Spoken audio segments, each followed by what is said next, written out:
Di awal film pada tahun 2008 di sebuah kota yang ada di Vietnam, kita diperkenalkan dengan seorang pembisnis muda dari Korea yang bernama Choi Yong Ki. Di sini Choi ditemani dengan seorang pria yang bernama Jong Hoon. Tidak lama kemudian datanglah sebuah mobil yang tak lain itu adalah orang yang akan bekerja sama dengan Choi. Orang tersebut bernama Kang Hae Sang. Namun saat Choi masuk ke dalam mobil, dirinya malah dibantai habis-habisan oleh Kang bersama temannya.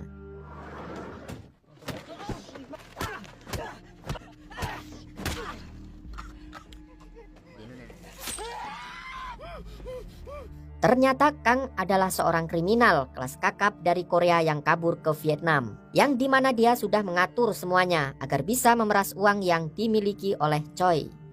Berpindah ke Korea, terlihat beberapa polisi sedang mencoba menghentikan aksi orang gila di depan sebuah toko.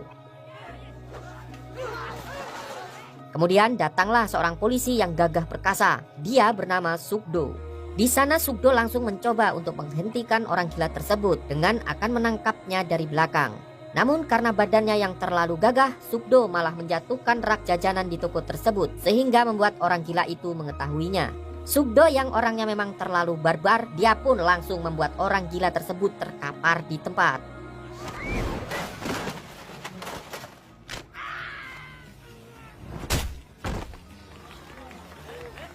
Namun karena terkesan selalu brutal, Suk-do pun harus masuk koran dan dia dicap sebagai polisi penindas karena telah membuat orang gila itu dirawat di rumah sakit. Kemudian datanglah seorang yang merupakan pimpinan mereka. Dia bernama Kapten John. Kapten John memerintahkan Suk-do untuk segera pergi ke Vietnam karena ada seorang kriminal yang bernama Jong Hoon tiba-tiba menyerahkan dirinya ke pihak kepolisian di sana. Kapten John yang ingin jalan-jalan, dia juga akan ikut Suk-do ke Vietnam. Keesokan harinya mereka berdua akhirnya sampai di bandara Vietnam. Namun sialnya karena tidak bisa bahasa Vietnam, mereka berdua pun harus digeledah dan ditahan di sana. Beberapa saat kemudian akhirnya mereka berdua pun bisa bebas karena dijemput oleh seorang konsulat polisi Korea yang berada di Vietnam. Dia bernama Tuan Park. Malam harinya mereka pun nongkrong bareng di pusat kota Vietnam. Di situ Suk-do langsung bisa dengan mudah mengenali beberapa gangster Korea yang memang sudah banyak migrasi ke Vietnam. Tidak lama kemudian teman gangsternya dulu yang bernama Gasolin ternyata sudah menjadi warga Vietnam. Di sini Gasolin langsung memperingatkan kepada Suk-do untuk berhati-hati dengan para preman di sini karena mereka semua memiliki senjata api. Keesokan harinya mereka pun langsung mendatangi kantornya Tuan Park. Suk-do sedikit terkejut saat melihat banyaknya poster pengunjung yang hilang di Vietnam. Ternyata ada sekitar 30.000 pengunjung yang datang ke Vietnam setiap bulannya dan selalu ada saja kasus pengunjung yang hilang di setiap bulannya juga. Setelah itu Suk-do bersama Kapten John langsung menginterogasi Jong Hoon. Di sini Suk-do menanyakan apa alasan sebenarnya dirinya menyerahkan diri. Namun Jong Hoon dengan santainya malah memberi alasan yang tak masuk di akal. Suk-do yang tidak percaya, dia pun menyuruh Kapten John untuk menutup CCTV di area tersebut.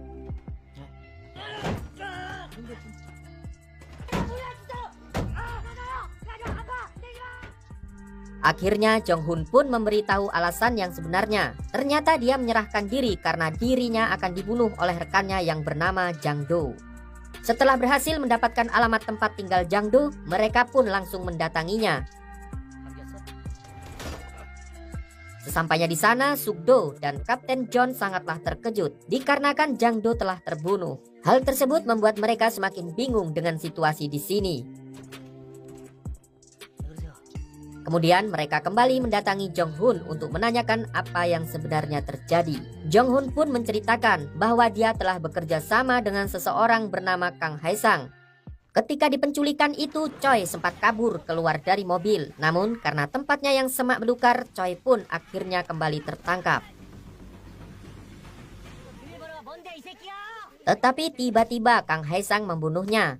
Di situ rekannya yang tidak terima dengan terbunuhnya Choi berakhir dengan nasib yang sama. Karena Jang Do dan dirinya tidak melawan, mereka pun masih diberi kesempatan hidup dan disuruh mengubur dua mayat itu di suatu tempat.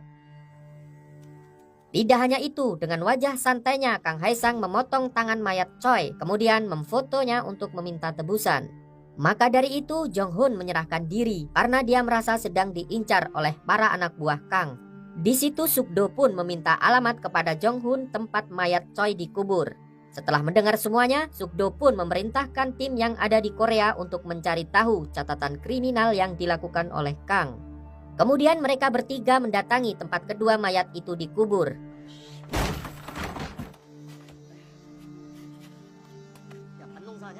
Tidak lama kemudian, akhirnya mereka pun menemukan kantong plastik yang berisi mayat manusia. Kemudian mereka menghubungi kepolisian setempat. Di waktu yang sama, Sukdo menghubungi Gasolin untuk menanyakan tentang Kang. Di situ Gasolin memberi info terhadap Sukdo jika seorang preman lokal yang bernama Raku sedang mencari keberadaan Kang. Kemudian saat para polisi Vietnam datang, mereka malah marah-marah terhadap Sukdo dan timnya. Setelah sedikit adu mulut dengan polisi Vietnam, mereka pun mendatangi sebuah kasino minimalis yang dimana semua orang yang ada di sana adalah orang Korea. Di sini Sukdo mencari seseorang yang bernama Raku. Namun para penjaga di sana yang sedikit nakal, mereka harus merasakan boge mentah dari Sukdo.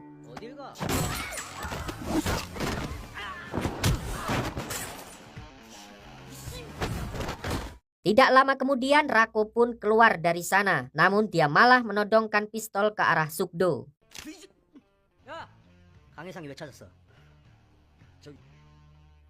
Setelah mendapatkan info tempat tinggal Kang, mereka pun menuju tempat tersebut.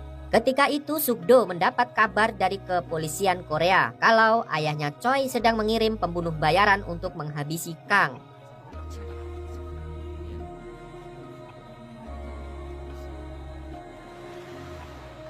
Di sisi lain, Kang bersama rekannya yang bernama Dakrem telah tiba di rumahnya. Di situ mereka dikejutkan dengan sebuah puntung rokok yang masih menyala di sana.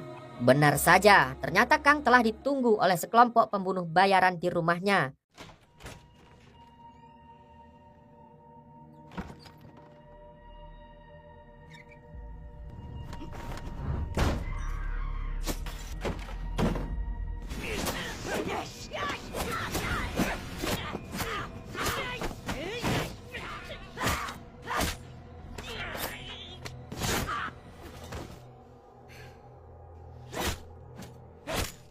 Dengan mudah mereka menghabisi para pembunuh bayaran itu. Di sana Kang pun mendapatkan informasi dari salah satu pembunuh bayaran tersebut kalau mereka telah disuruh oleh seseorang bernama Choi Chun-bai yang tak lain adalah ayahnya Choi. Setelah itu Kang pun menelpon ayah Choi dan mengatakan kalau uang yang dia dapatkan dari anaknya saat itu tidak dipulangkan, maka dia akan mendatangi ayah Choi ke Korea.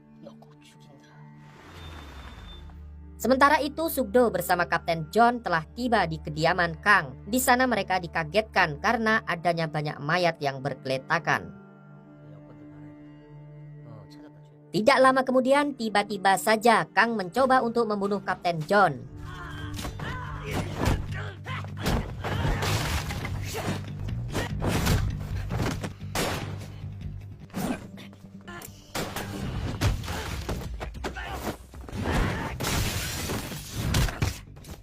Namun dalam pertarungan ini Kang berhasil lolos dan hanya Dakremlah yang dapat Sukdo lumpuhkan. Beberapa waktu kemudian Kapten John telah dirawat di rumah sakit setempat. Di sana Kapten John terus merengek karena ingin balas dendam dengan Kang. Bersamaan dengan itu Sukdo kembali mendapat kabar dari kepolisian Korea jika Kang ternyata adalah penjahat antar negara karena dia sering sekali melakukan penculikan dan pembunuhan di negara lain. Setelah itu Sukdo pun merencanakan sesuatu. Sukdo menyuruh Park untuk mengelabui para polisi yang sedang menjaga Dakrem. Kemudian Sukdo menanyakan kepada Dakrem kemana Kang akan pergi. Dakrem pun memberitahu kalau Kang akan pergi ke Korea untuk menemui ayahnya Choi. Sementara itu, Kapten John sedang ribut dengan para polisi Vietnam karena mereka dianggap telah membuat kericuhan dan akan dideportasi. Namun di sini Sukdo malah sangat tenang dan dia meminta kepada para polisi di sana untuk segera memulangkan mereka berdua ke Korea. Kapten John yang awalnya menolak akhirnya mau setelah diberitahu kalau Kang ternyata akan pergi ke Korea. Sesampainya di Korea, Sukdo bersama rekannya yang bernama Dongjun, mereka pun mendatangi kawan lamanya yaitu Jang. Karena menurutnya Jang mengetahui tentang kapal-kapal ilegal yang keluar masuk Korea. Namun karena Jang terus-terusan mungkir, dia pun harus diremas bijinya oleh Sukdo. Setelah Jang menelpon temannya yang di pelabuhan, mereka pun mendapat informasi kalau hari ini ada kapal ilegal yang datang.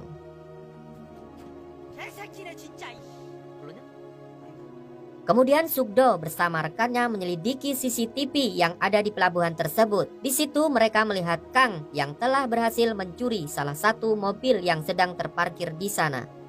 Keesokan harinya Sukdo bersama Kapten John sedang dimarahi oleh Komandan Jung. Komandan Jung marah karena mereka berdua membuat masalah di negara lain. Di situ Komandan Jung juga memberitahu kalau kasus ini telah diserahkan ke Departemen Luar Negeri. Kemudian Kapten John menjelaskan kalau para gangster pembunuh bayaran sedang ditugaskan untuk mencari Kang yang telah tiba di Korea. Karena salah satu orang terkaya di Korea sedang ingin balas dendam akan kematian anaknya yang dibunuh di Vietnam. Dan jika bukan mereka yang menangani kasus ini, maka akan terjadi pertumpahan darah di pusat kota Korea. Mendengar hal tersebut, Komandan Jung memberi waktu 1 minggu kepada mereka agar segera menyelesaikan kasus ini.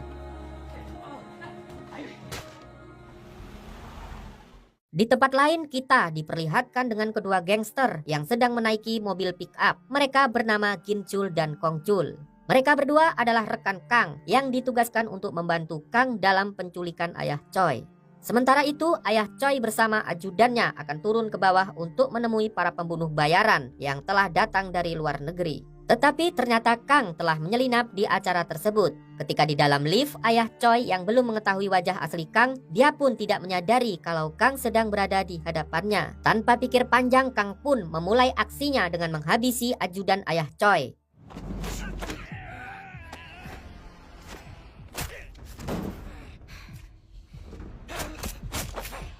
Di sisi lain, duo Chul yang mengetahui keberadaan para pembunuh bayaran suruhan ayah Choi. Di sana mereka berdua pun dengan mudah menghabisi para pembunuh bayaran itu.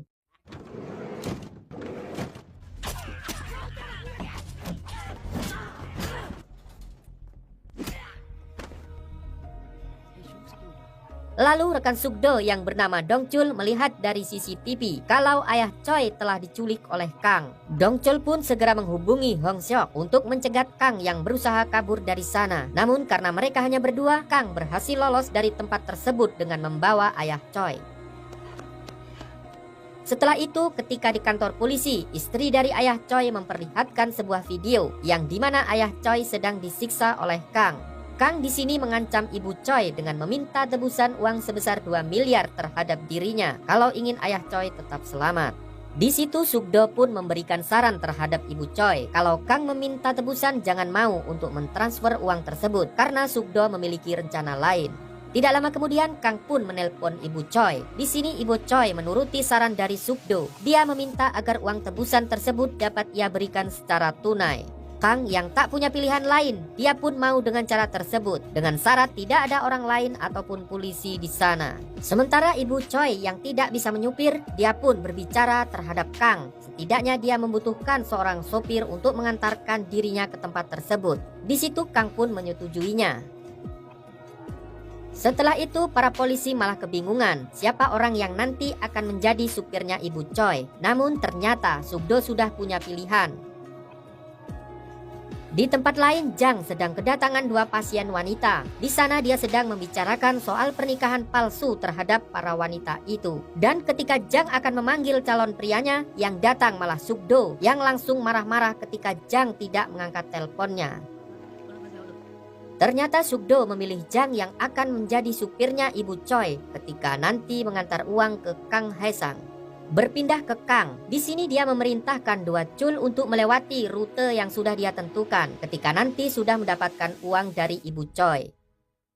Sementara itu, pihak kepolisian sudah mulai bersiap untuk melakukan penyergapan terhadap Kang ketika bertemu Ibu Choi nanti. Di sisi lain, Jang yang sedang berpura-pura menjadi supirnya Ibu Choi, ia pun sudah bersiap untuk pergi ke lokasi tersebut. Sedangkan dua cul sendiri ternyata sedang mengawasi mereka dari belakang. Di sini para polisi terus mengikuti pergerakan mobil yang dikendarai oleh Jang dan Ibu Choi. Sementara itu, Dong Jun mendatangi sebuah pabrik kosong yang mereka perkirakan adalah tempat ayah Choi disandra. Ketika di lampu merah, Hong Suk memberikan info jika Kang Hae Sang tidak berada di mobil itu, yang ada hanya dua cul. Tak lama kemudian, Ibu Choi mendapat telepon dari Kang. Ia pun disuruh putar balik. Ternyata keberadaan para polisi di sana telah diketahui oleh Kang.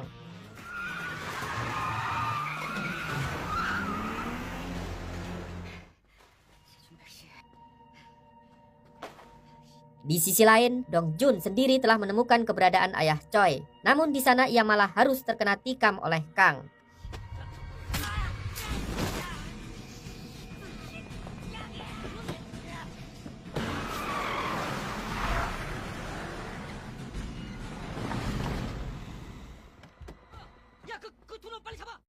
Setelah itu, Kang menghubungi Gichul agar menggagalkan misi ini karena para polisi telah mengintai keberadaan mereka. Namun di sini dua cul tidak percaya dan akan tetap mengambil uang tersebut.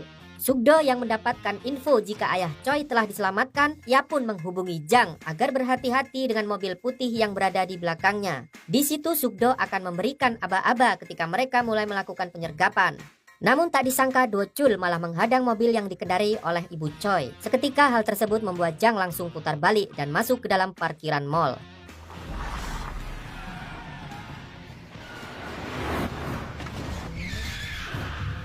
Dan ketika di dalam, perjalanan dua cul terhambat karena mereka menabrak mobil yang akan keluar.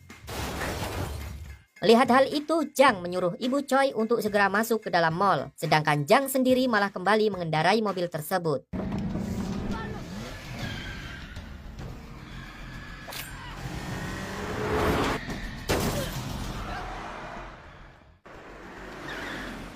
Sukdo yang telah tiba di mall, di sana mereka langsung melakukan pencarian Ibu Choi. Sementara itu, Dong Chul dan Hong Suk berhasil melumpuhkan Kong Chul yang berusaha melawan mereka.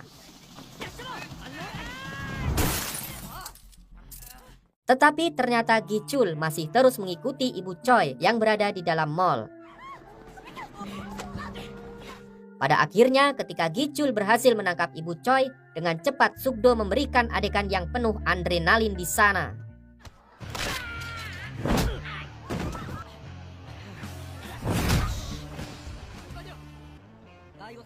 Kembali ke Jang yang akan membawa uang tersebut entah kemana. Ketika di jalan tak disangka Kang melihatnya dan langsung menabrak mobil yang dikendarai oleh Jang.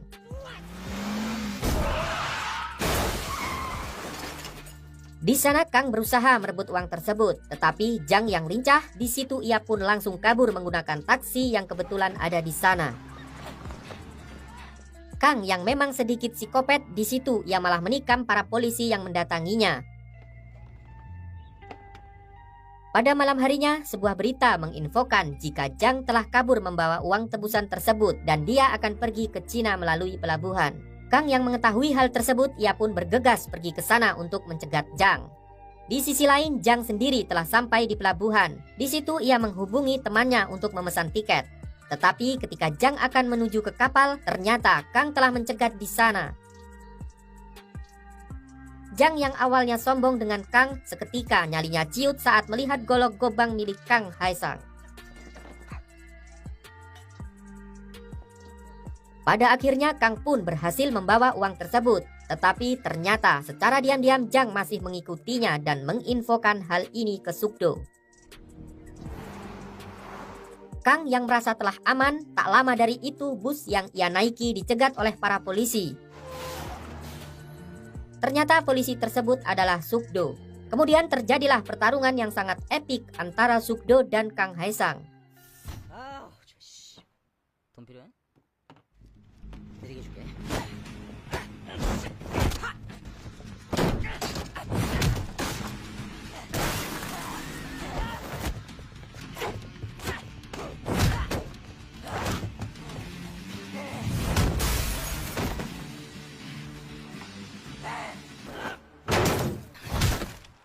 Tak lama dari itu pihak kepolisian pun datang untuk membawa Kang.